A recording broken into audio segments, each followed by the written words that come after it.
recording. Hey everyone, this is episode 411 Good gravy. of the OotiniCast. This is being recorded on April the 13th. This is being recorded on April the 13th. We're good.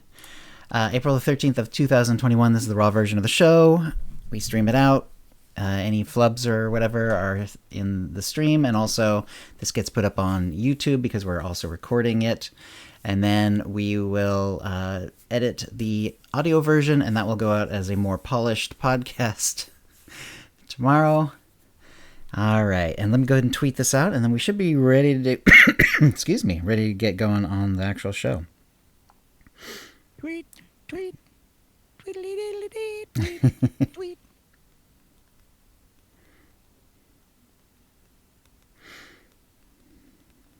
Bye. Bye. Hi, Mikey. Good to see you.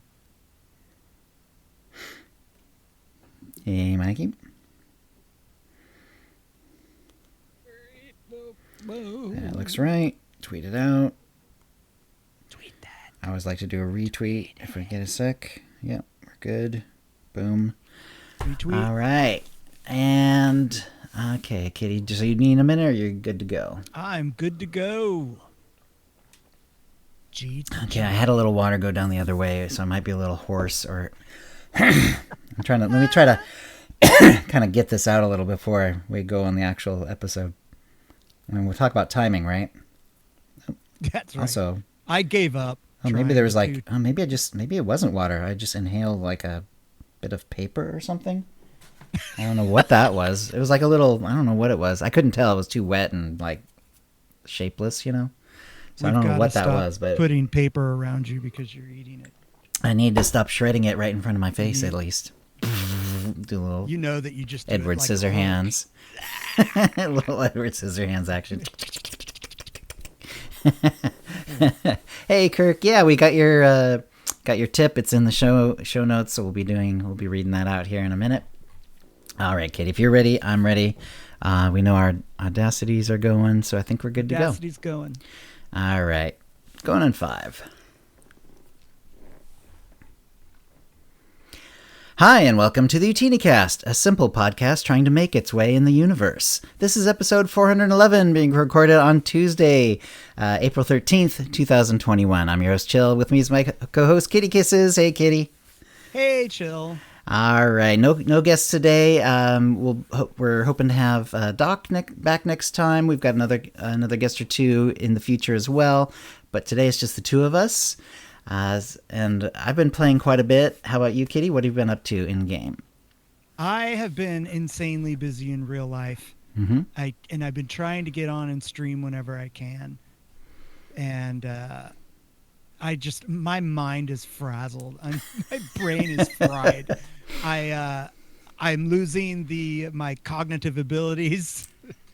Well, how do I say the word extension cord? Oh yeah, yes. Extension cord. But I got my second COVID shot the other day. So you're almost at full immunization at this point. That's right. I'm going to be bulletproof, Chill. I'm going to go and make out with everyone at the pub. Yeah. Go lick all the public handrails. That's right.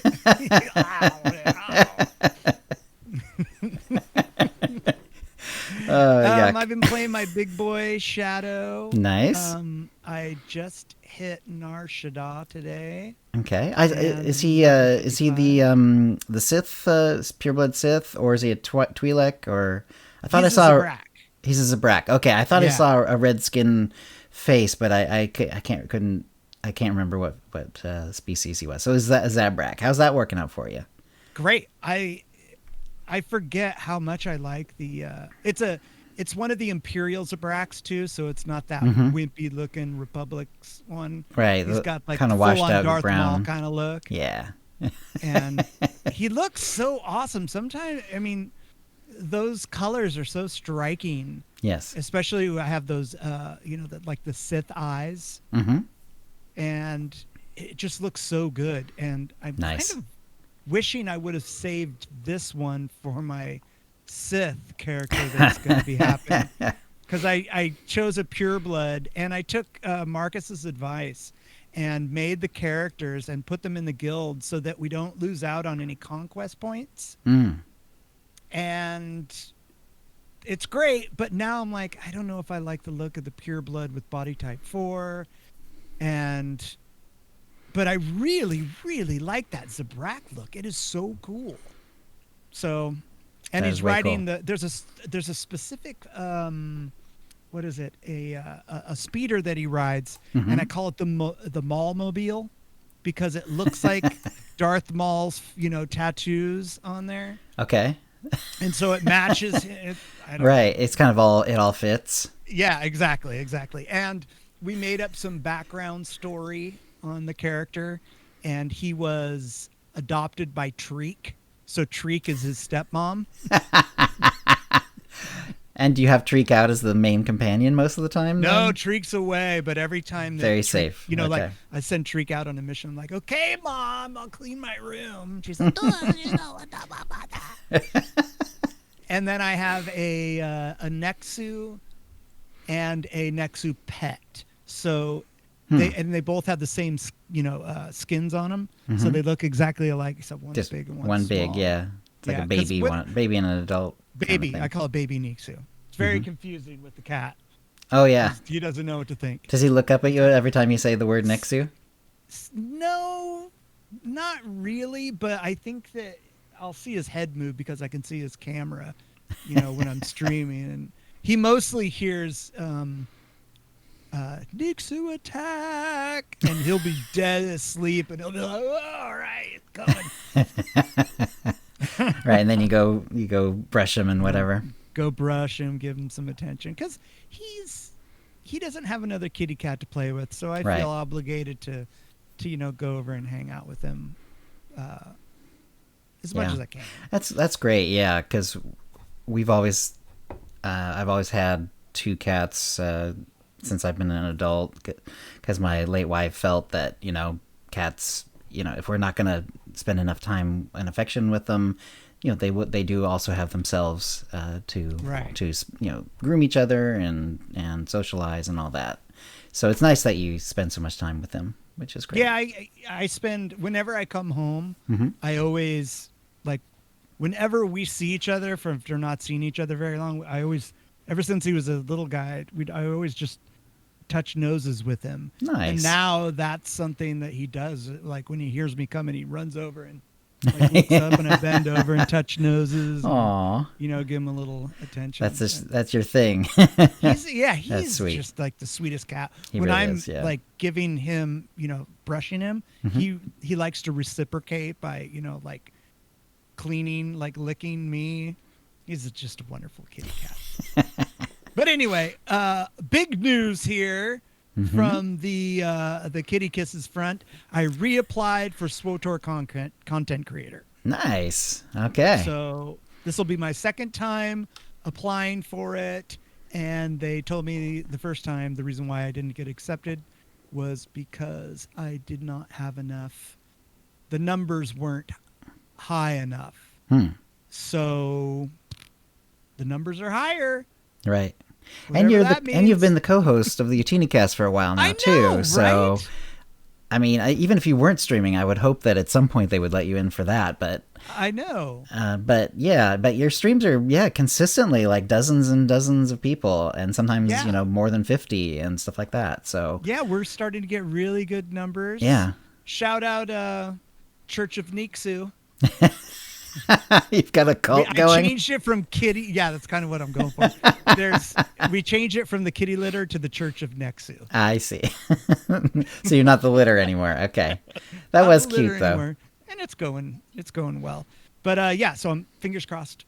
I hope I get it. Come on, BioWare. I hope so too. Come on, BioWare. Anyway, that's it for me, Joe. All right, let me do a quick shout out to the chat room, see who we've got here. We started the stream right before we started the show, so people are still coming in. Casino Thanks is here, though. Evans, Kirkadoodle is here.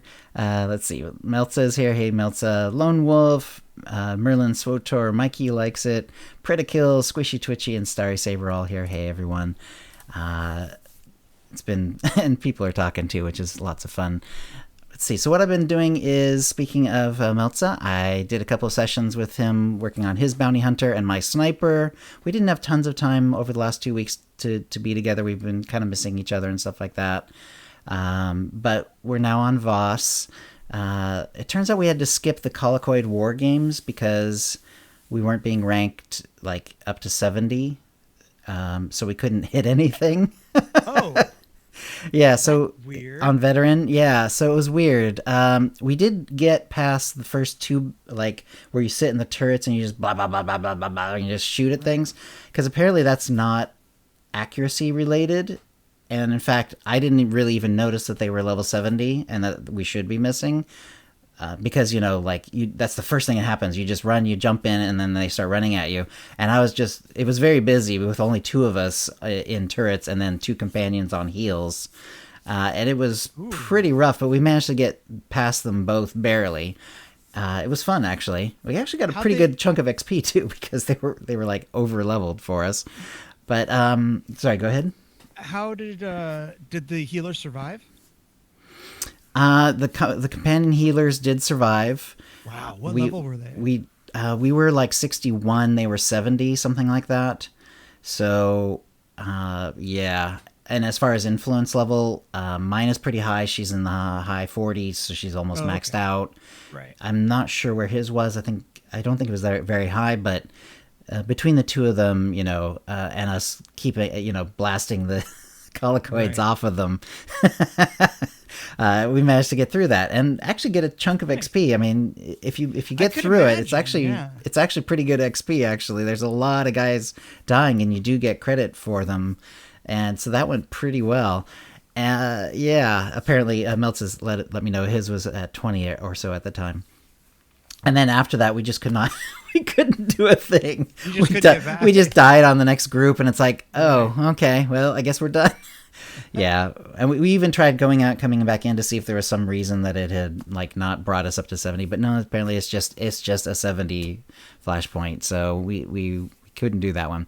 But but that's been fun, and we're still working on getting up to 75. Hope to have Melts on either the next episode or maybe the one after, and nice. we'll have sort of a review of that. I also finished getting Wasp to 75. She was my scoundrel healer, so the whole idea was I get her up to 75 and then try her out with the scoundrel healing to see which spec I like better for healing. I did give her 306 gear from my other operative scoundrels because it turns out that they use the same tactician's set. It basically has to do more with like upper hands, procs, and stuff like that, and it's pretty much the go-to for a lot of DPSers and a lot of healers. Like, there are other sets you can use for both of those, but I happen to have been using the tactician set, and it's a completely viable healing set as well. Except for the amplifiers, which were not the right amplifiers, but you know, I wanted to just get a good try at, and I did for I did a few dailies and stuff, and then I did, you know, the mercenary and the commando healing, and I just like the commando healing better. It just feels better. So unfortunately, hear that a lot. Yeah, I just don't think I'm gonna stick with the Wasp healing. It was fun though. It was a good cosplay, and after joking around with Meltza, you know, like, what about a body size for Mary Ellen and making a Shrek cosplay? And I made a Shrek cosplay. So that's what I'm doing. What I want to hear about. Yeah, so, and it is going slowly because I decided I'm going to punch my way to level 75. He has no main hand weapon, and he is a Guardian Knight, so he has, you know, no secondary weapon. He uses like a focus. And basically, I'm allowing myself to use whatever abilities you can use without a weapon, but it turns out that is almost nothing. So I cannot taunt. I can AoE taunt, but because I'm not in the tank stance, it doesn't really do anything. I can't even, like, if I get close to them and use it, it doesn't even aggro them. Like, because it's actually an aggro reducer. If they're neutral towards me, they won't even turn and attack me. It doesn't even create like 1 point. It doesn't even create like an attack, you know, situation. It's kind of crazy. So it's kind of useless. I hardly ever use it. I I can do that. I can force push, which is hilarious. It's like I feel like it's like a big punch and they fly away. Right. It's kind of useless though because I have so little range that by the time I get to them, by the time they've gotten up, and because there's like a little bit of a knockdown thing from it too. But I have to run after them, so it doesn't really gain me anything. If I'm really close to them and they're kind of close to a wall and they're casting something and I've already used my interrupt, which I can use, then I can sort of use that as a backup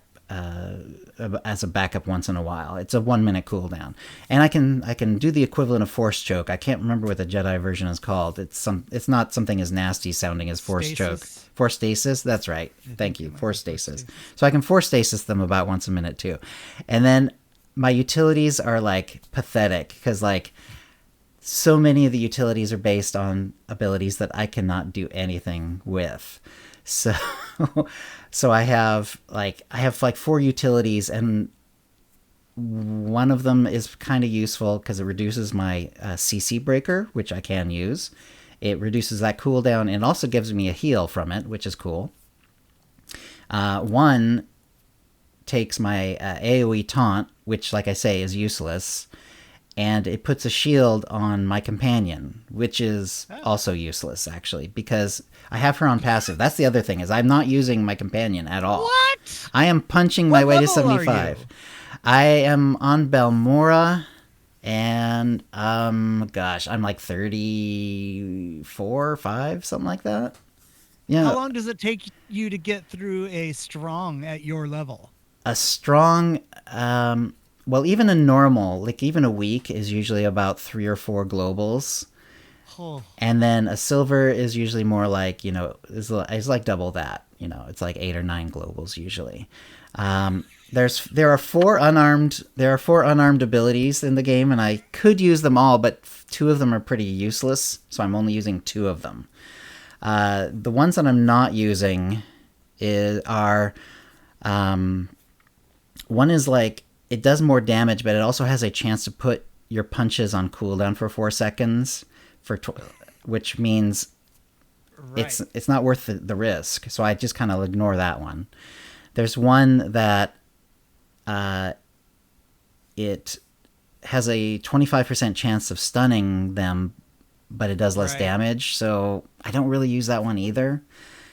The 25% chance to stun is not. I mean, if I was desperate and everything else was on cooldown, maybe I could use it, but I really don't use that. The 2 that I'd use are the punch, and I think the other one is called bash. And what it is if they're under 25% health, it's an execute, so it does more damage.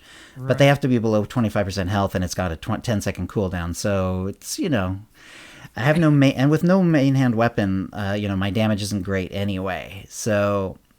Because you get a lot of your damage from your weapon slots. Oh yeah. So it's like really important, and not having it means I do a lot less damage anyway. Holy crap. Yeah, it is crazy. Are you gonna run this all the way through the chapter? All the way through at level 42. So I've got a few more levels, and at level 42, I will have one other ability that I can use. What one? I forget what it's called. Okay. What it does is it's another 10-meter ability, and it's got like a fairly long cooldown, so it's not even going to be that useful. But it's basically like it does a bit of a dot, and then after 3 seconds, it does a big extra bit of damage. So it's like some sort of like force crush sort of ability. Okay. So that'll be that will massively improve my survivability. So it's basically that. I can't use most of my defensive cooldowns. However, I can use Endure. Endure is the one that gives you like a chunk of your health bar temporarily for 10 seconds, and then it goes away. And I have to be really careful using it, because a lot of times when I use it, then it goes away and I have no health left. It won't kill you. So like, let's say you were almost dead, you use Endure, you fight them, and they whittle you down again, and you're almost dead. You kill them, and then your Endure goes away, but that won't kill you. Endure going away won't kill you. The game is designed so that it gives you 1 health. So what I have to do is, if I'm using Endure, I have to be very careful that I'm not using it when I have dots on me. Because if I have a dot on me, what will happen is I will kill the guy, and your will run out. I'll have 1 health left, and then and then the dot will tick, and then I die. Right. So it takes it.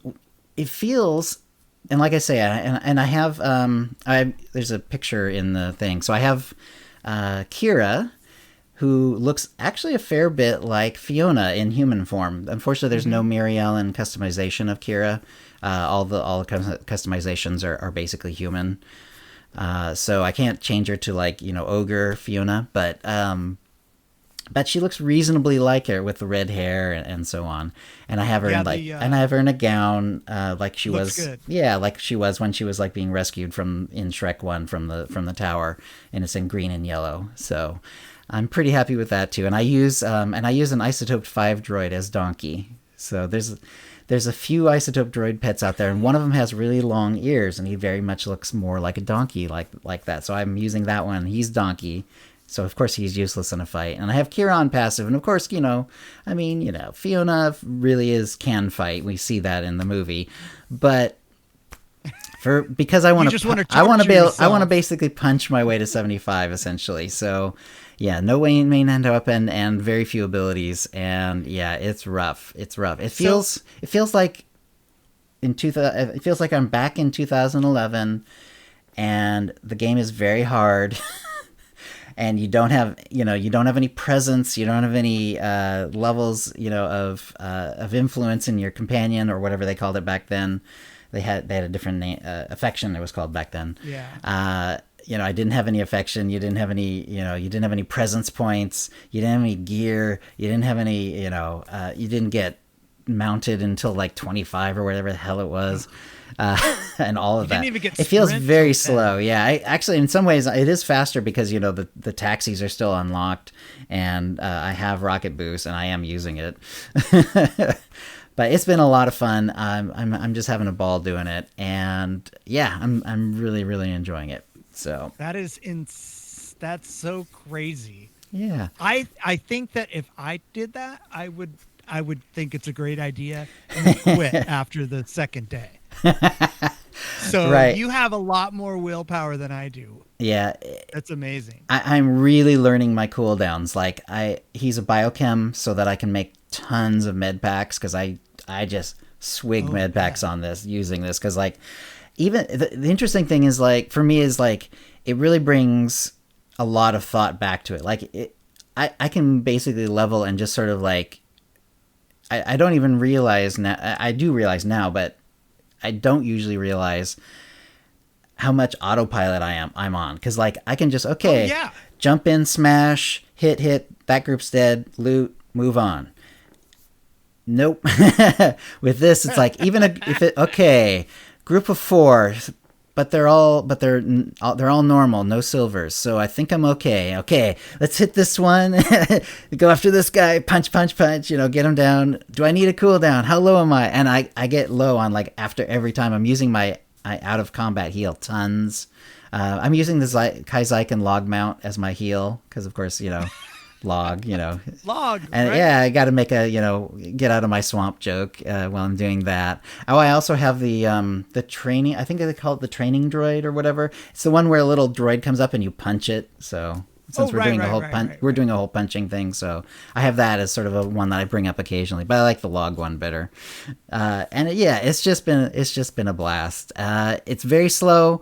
Like if you ever try this, you're gonna have to be just prepared for the fact that it will take much, much longer. But I'm having a ball, actually. I love it. That's so awesome. Yeah. So Shrek is just barreling his way through all of SWTOR, or at least up to 75. And I don't know if maybe I'll try to do the chapters and stuff. It'd be crazy. I'm sort of giving myself, like, because it does get harder as it goes on. Like at level 1, your punch basically does the same as like a regular attack.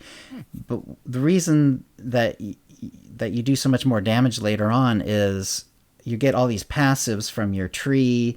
You get these, the main hand weapon gets better.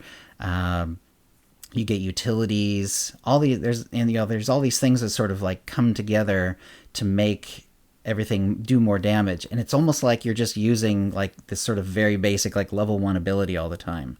And so when you're punching your way through like Tython, it wasn't nearly that difficult. There were some fights that were hard, of course, but as I'm going on, it's getting a little harder every single planet.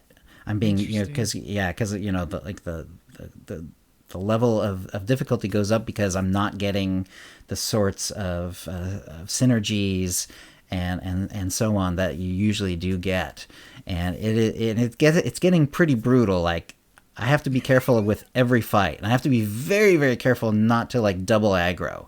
Like double aggroing, like aggroing a second group is really brutal, and it's definitely killed me. he's died a few times. Like, I haven't died a ton, but I've died a few times. And I'm also using like Heroic Moment. I'm allowing myself to use Heroic Moment in Unity. I guess I could use the other one, like the dark side one. What's it called? Sacrifice. But that feels, it doesn't feel very Shrek-like to sacrifice Fiona. So no, I haven't been using that one. I've been using Unity instead. That's funny. And and the Heroic Moment has saved my butt a lot too, of course. Oh, and when it comes up, it's mostly about the little hot that you get, because sometimes that's just enough. And I usually don't allow myself to use any of the abilities except for, and I'm sure you can guess which one it would be, Legacy Dirty Kick. So Shrek gets to kick the dirty kick that's people. That's the only one of the heroic. That's the only ability I allow him to use when it's up, and it's got a minute cooldown too. So I only get to use it maybe twice, basically. I must say though, and I didn't really realize this before, but it does pretty good damage. Like, the legacy version, because it's Heroic Moment, they pump up the damage a little bit. It's not balanced around being a regular ability, so it hits quite a bit harder than my regular punch ability does. Yeah, you get 2, and you get an interrupt. That's right. Yep. So like I say, I'll have one more ability at level 42. I'm looking forward to see how that is. I suppose if it gets really brutal and I just cannot survive through fights anymore, like if it gets to the point around, maybe Rishi or something where I'm just dying every fight, and I just, like unless I have my cooldowns up, I have no way of surviving or whatever. I might like take Fiona's main hand weapon off so that she can't attack, and just keep her as a healer. And it would feel very different though, and I'm really enjoying this being just Shrek and passive Fiona. It's brutal, but it's a lot of fun. And I have a picture of him in the show notes. Him and Fiona's there. I think I cut off Donkey, or maybe I didn't have him out for that picture. I'm not sure, but I'm pretty happy with his look. I found an armor, a bit of armor that actually does what Shrek's sort of vest / shirt does, because he wears like this sort of peasant shirt, but it has this weird sort of half vest.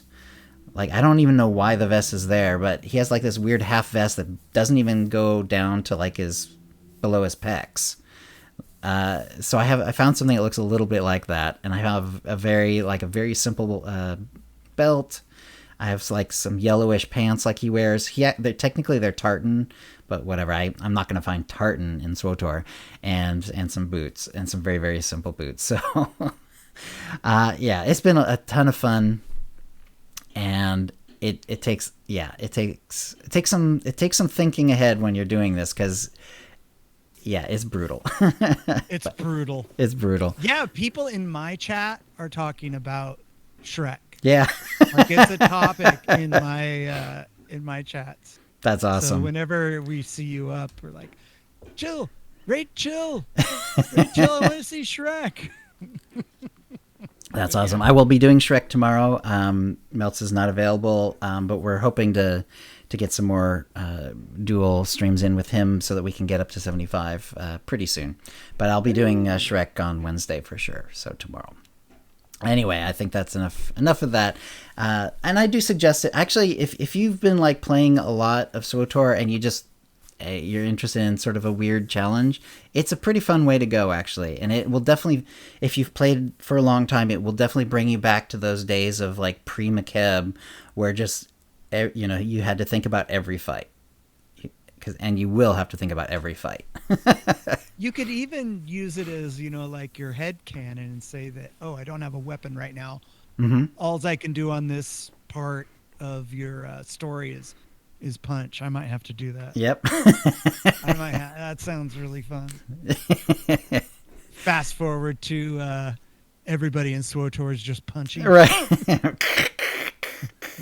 Yeah, and of course we've done that. They do that on the Jar Jar Joyride sometimes, or when Ducky does his special events, we do sometimes do the bare knuckle boxing thing. It's fun. And it is a lot of fun. It is a lot of fun. All right, that'll bring us to the tip of the week.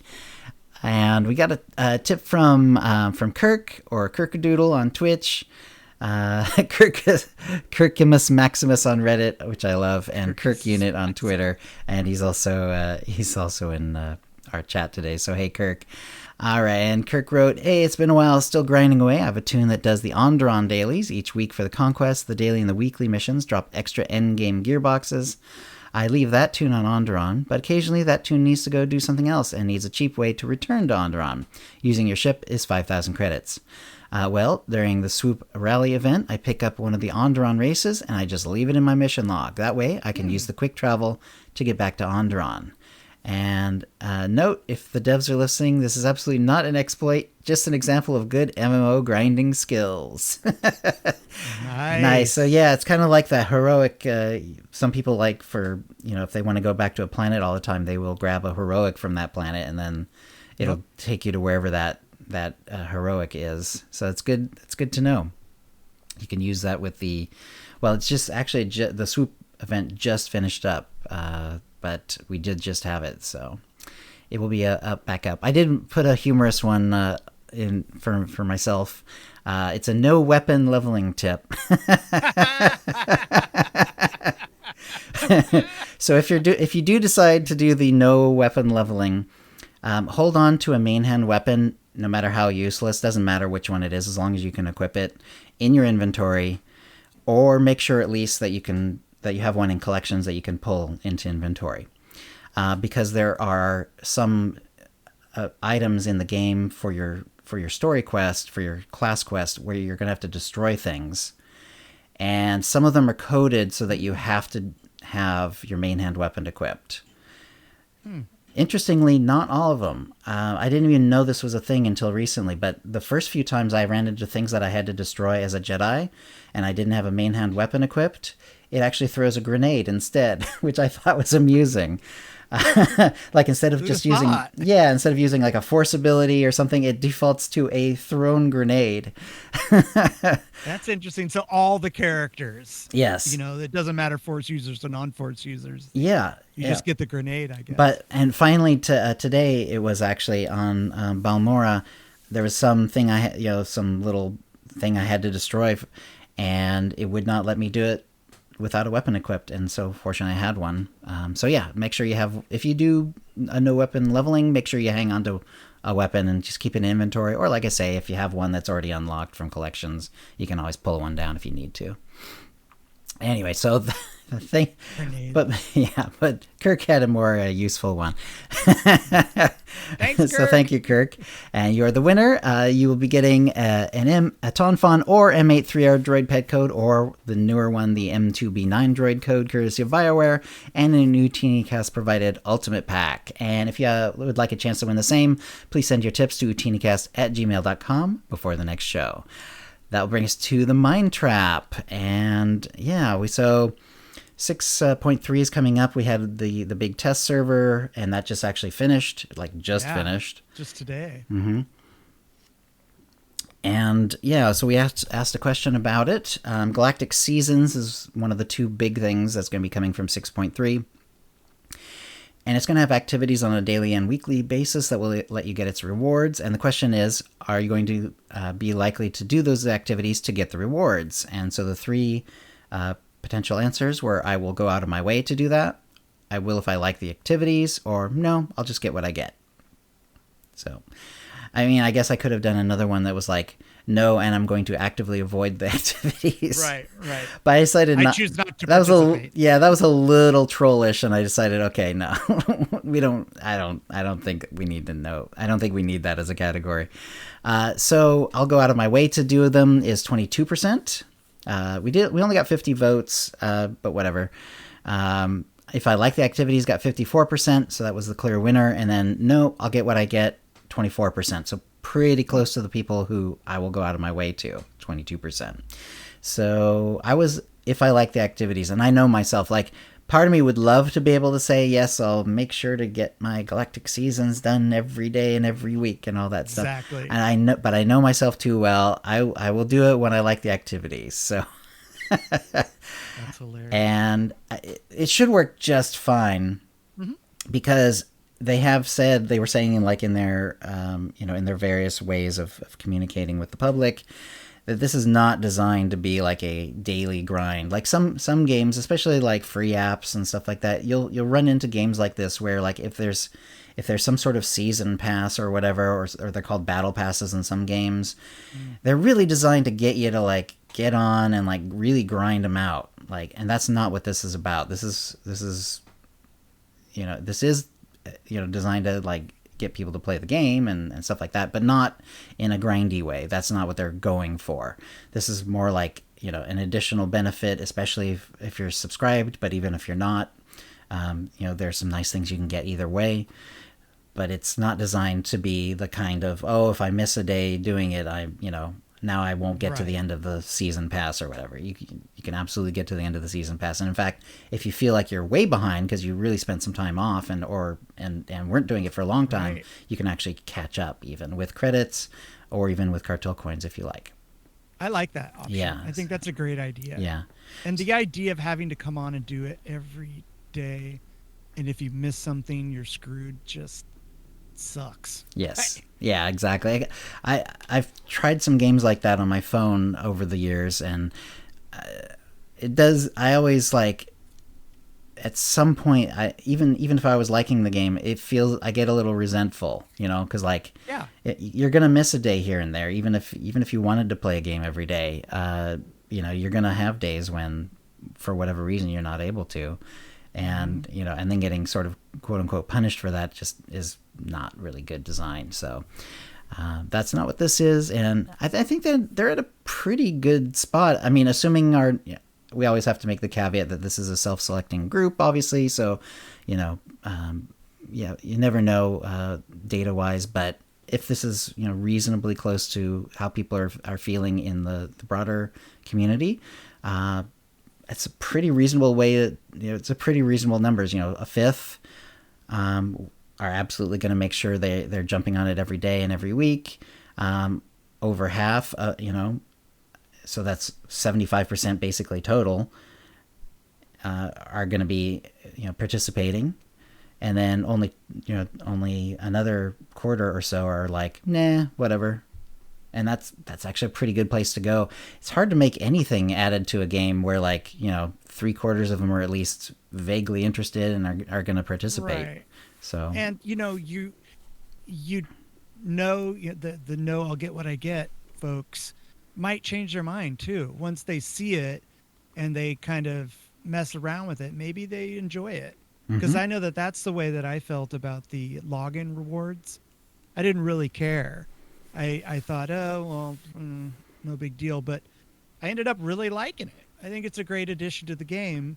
Yeah. And maybe other people have their minds changed, or vice versa, end up not enjoying it. Right. Okay. So let's see. Let's go to the holo feed. And the Swoop Rally event did just conclude.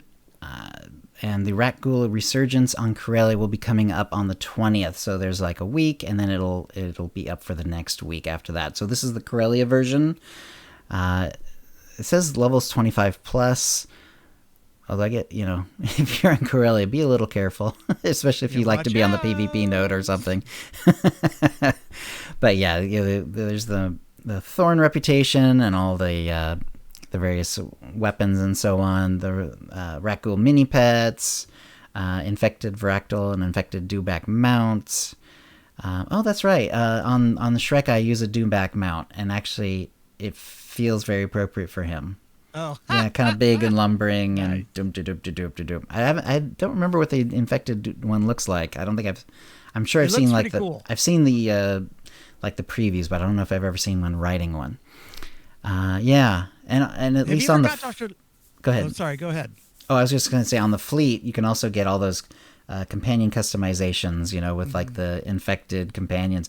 Basically for like all the basic companions in the game pretty much, except for the droid ones and, some of the more outre ones. But, like all the class ones, you can, and even Treek and stuff like that. You can have an infected Treek customization and stuff like that. Yeah, I used to get that and then romance them.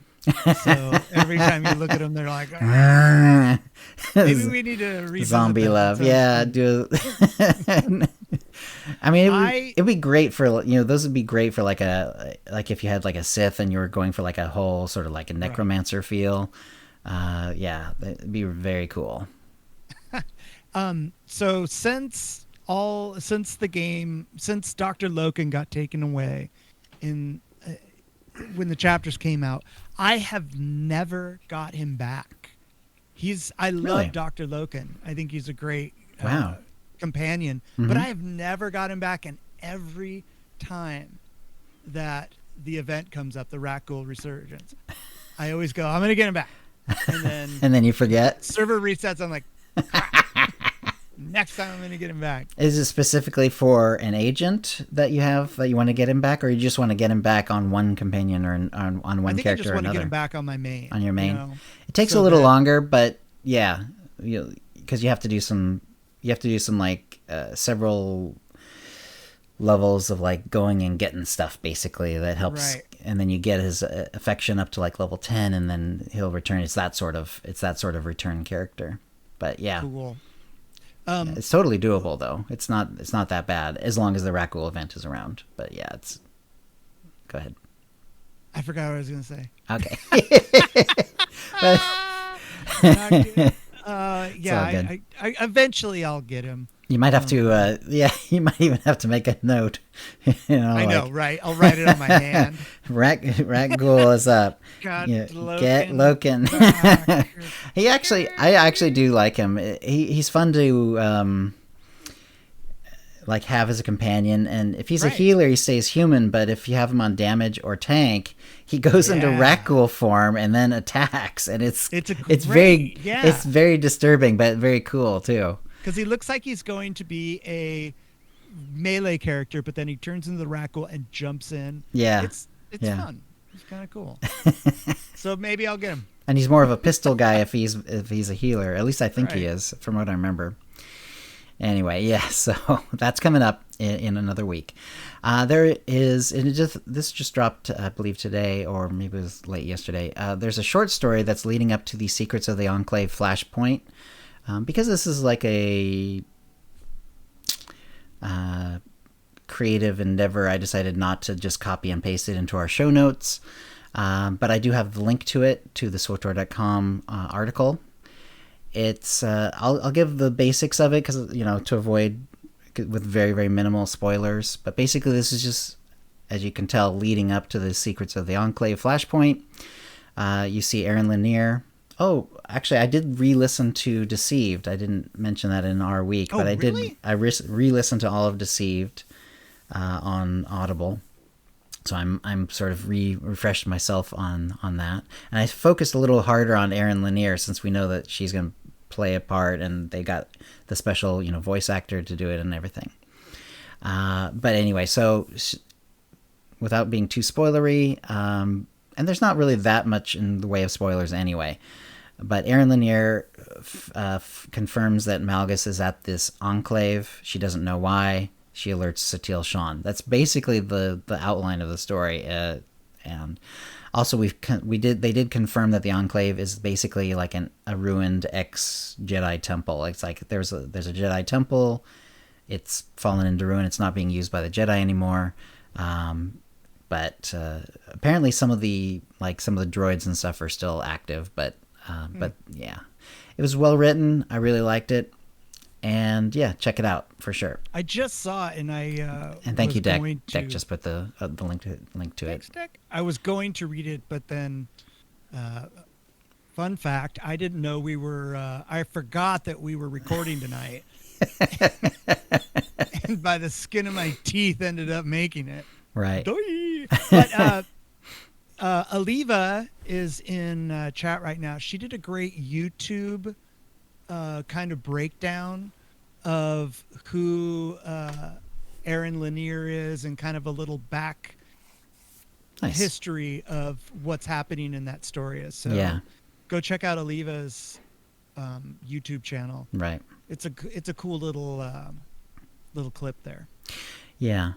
So I would say if you've read the book, then this feels very like a natural step. Like, we basically learned that not too much has changed since the end of Deceived. Like the moment we see at the very end of Deceived is pretty much carried on to what we see at this point for Aaron Lanier, and also Zirid and Zirid's daughter. I was a little surprised that she says that the three of them live together, and there's no mention of the aunt character. The aunt has taken care of the daughter while Zirid was out being a smuggler, at the beginning of the story, and apparently she doesn't live with them on Dantooine. Hopefully, but whatever, it's fine. I was just it was kind of curious to me that like she wasn't mentioned at all. But so we don't know what's up with her, but hopefully she's okay.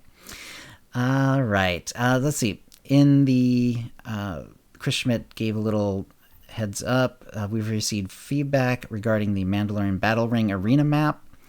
Apparently there's some bugs, like there's some ability, some way that some people are able to run out of the spawn area. Running against the torches on both the interior and exterior of the ring is a thing, apparently. Running against crates underneath the center arena and running over ramps. So like there's and some of these are like killing people too. Like if you right, that's what I heard. Standing too close to a torch and you die. Yeah, like right, die to the torch Just boss, like real apparently. life. Yeah. Which is true. It's like I don't want to be standing on a torch for a long time. But yeah, apparently that's a thing. So they would love feedback. If you do die in that arena, to the arena itself, they'd love to know like what were the circumstances. There's also a respawn bug in the Spirit of Vengeance flashpoint, which is sort of the last flashpoint that came out, and apparently if you die to the Ashad sharpshooters specifically, there's some sort of weird respawn, like you respawn in a weird spot and it causes problems. So yeah, so they're working on that one as well. They did give a bunch of information on what they wanted as far as feedback on the Galactic Seasons for the test server, but since the test server is now closed, not necessarily a whole lot of reason to go over this. But yeah, basically they wanted to know, like, were you able to understand what the objectives were? Were they updating, correctly, and so on? I know you didn't go on to test server. No, I wasn't able to. Did you get a kind of a grasp of what seasons are going to be like? Yeah, I think so. Between the various ways that they've communicated with us and some of the articles and things that people have been putting out, I've got a pretty good handle on it. So I'm pretty happy with that. Let's see. They did talk about some of the changes that they made and so on.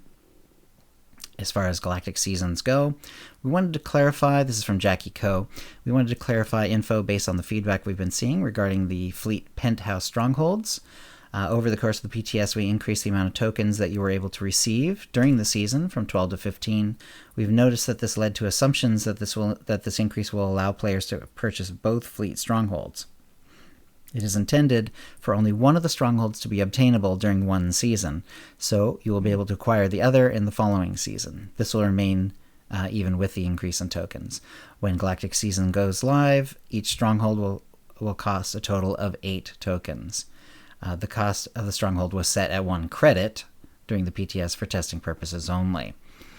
There's also been feedback regarding the stronghold cap. We'll be increasing the cap from 15 to 20. So, yeah. So, basically, I think that's every stronghold in the game, basically, at that point.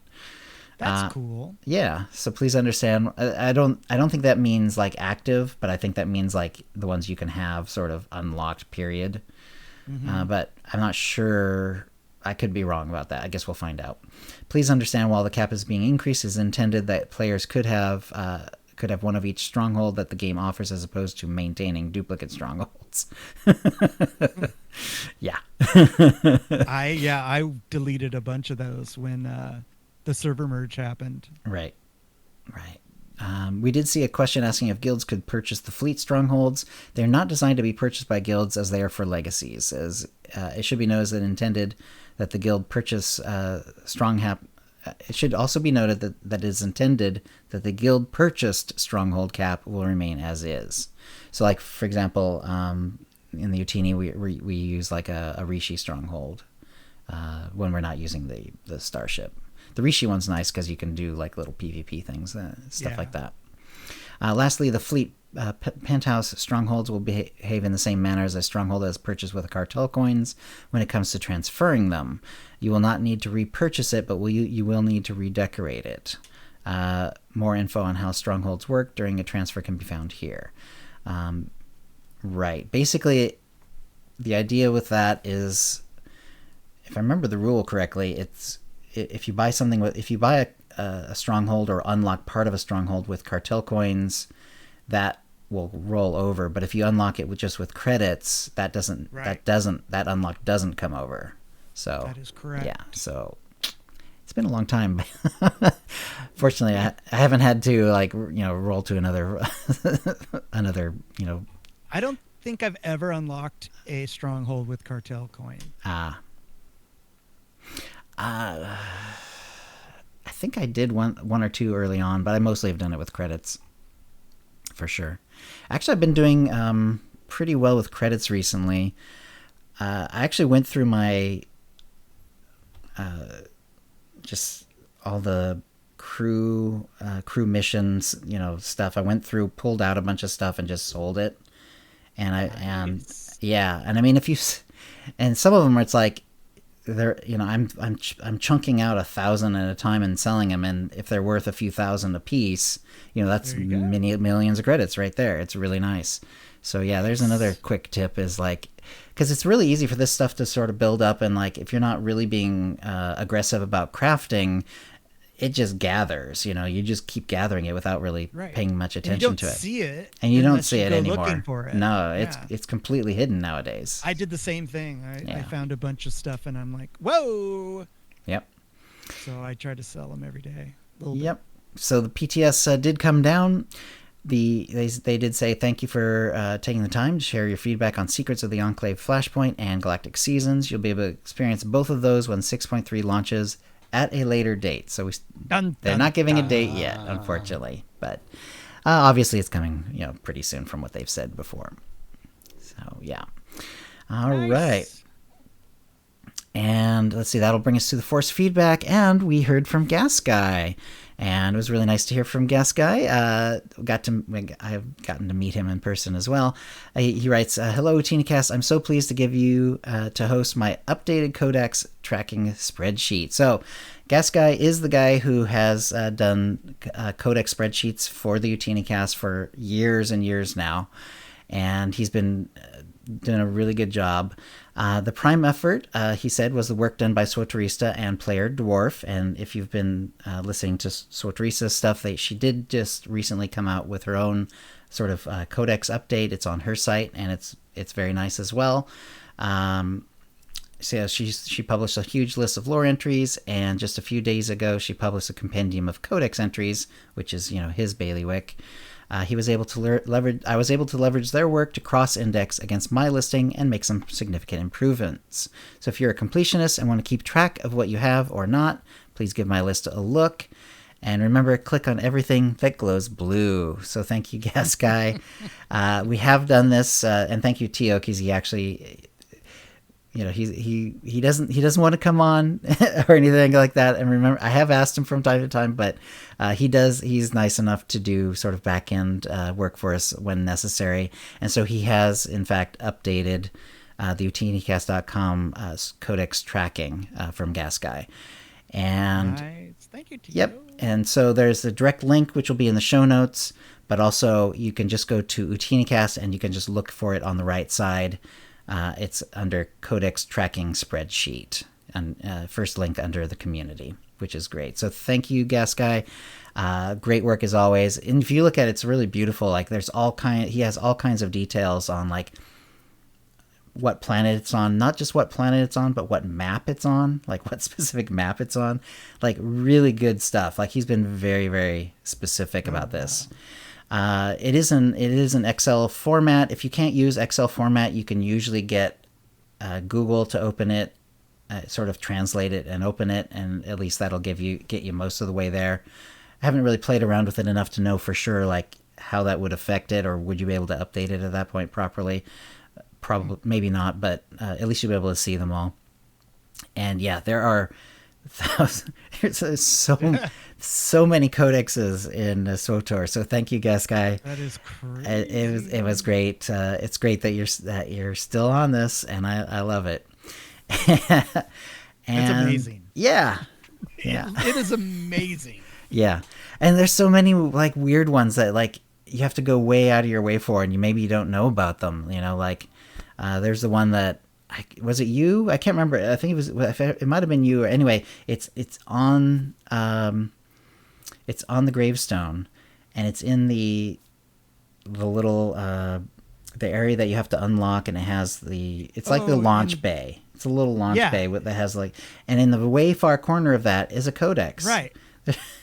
And you can't see it from a distance. There's like a computer terminal, but you'll never see the codex from there because the whole thing doesn't glow blue. There's like one of those little tiny rectangles that glows blue when you get close to it. I showed you that. Okay, someone who did show me that. I'm sorry to whoever showed me that then. But I always every time I run through it, I show chat. I'm like, there's a codex there. Yeah, don't forget, it's crazy. it's right there. And some of them are just way out in the middle of wildernesses and stuff like that. There's that one on Terrace that's like the Terrace environment, and you have to like notice it on this one road that's like the rock north. Yeah, the rock that's north of the transit area. And I always call it the sewers, but it's really a transit area. Right. Yeah.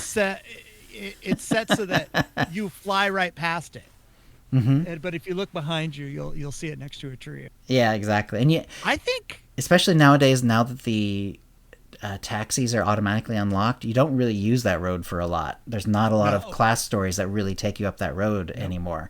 So unless you really go out of your way to unlock it on a character, you might never have gotten it if you especially if you started playing, after the taxis were unlocked, which was Shadow of Revan, as I recall.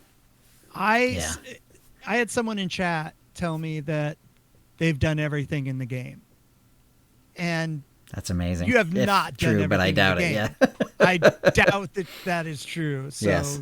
Check out the CODIS, Mr. or Mrs. I've done everything. Yeah. Because I bet you missed some stuff. Yeah. And there's a lot of codex stuff to track down. And then, and of course, SWTORista put out her giant list of everything there is to do in SWTOR, and that's kind of amazing too. So check that out too. SWTORista's a robot. You'd think so. She's putting out a lot of good stuff. She does great stuff. So, again, thank you, GasGuy. That's awesome. And I always, my jaw always drops. And when I opened it this time, I was like, oh my God, there's so many codexes. And I was sort of sad that I was not a completionist and very glad that I was not a completionist at the same time. Because, my gosh, so many of them. It has inspired me to go and check that out and actually knock some of these out. That sounds really fun. Awesome. So I'll be doing Shrek tomorrow. What are you doing in your stream the next few days, Kitty? I will be running my Jedi Shadow. Nice. And I don't think I caught where he is or what level he is. We just got to Nar Shaddaa. Oh, okay. So pretty early. So and I'm running a lot of the missions, Right, so getting you're all probably that. way over leveled. Oh man, I'm 55. I just as soon as Shrek is not over leveled, by the way. It's No, like too hard to do extra stuff because like every fight is like nasty. So it's like I'm trying to just not get under leveled. maybe we could group up and run a couple dailies and get you up a little bit more. You'd have to I'll do all unequip the your work. weapon too. I'll do all the heavy lifting. You just Nah, sit there and I don't want to pretty. do that. I'm enjoying punching my way through. I got to do it. I got to do it right. I love it that you call that punching your way to 75. That's right. Oh my god.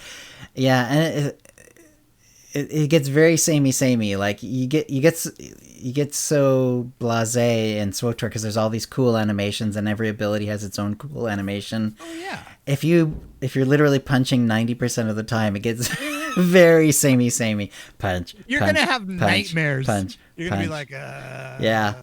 The funny thing is, one other thing is the one that has the clobber or whatever I can't remember the name of it anymore. uppercut. Yeah, whatever the other one is that I use that you can only use when they're below 25% and it does a little more damage, like an execute. It has a really big animation, but no sound. Like they took away the sound for it. There's no sound for it, or maybe it's a bug, but. Regular punch makes a noise, and the giant punch doesn't make any noise. But it has a huge animation, like he rears back and he just like follows through. It's like it's just it should. I remember but no noise at all. Bash. For Thank bare you, knuckle Meltzer. boxing with guild events. Yeah. I can hear the sounds, but I don't remember that one. Yeah. They're great sounds too. They sound brutal. It's very fleshy. Yeah, it's very appropriate for Shrek. I'm really Yeah. enjoying it. That's great. All right. I think that's a show. If you'd like to play with us in the Ootini Knights Guild on the Republic side of the Satil Sean server or in our OotiniCast. Guild on the Empire side, do /C join Ootini to join the Ootini channel.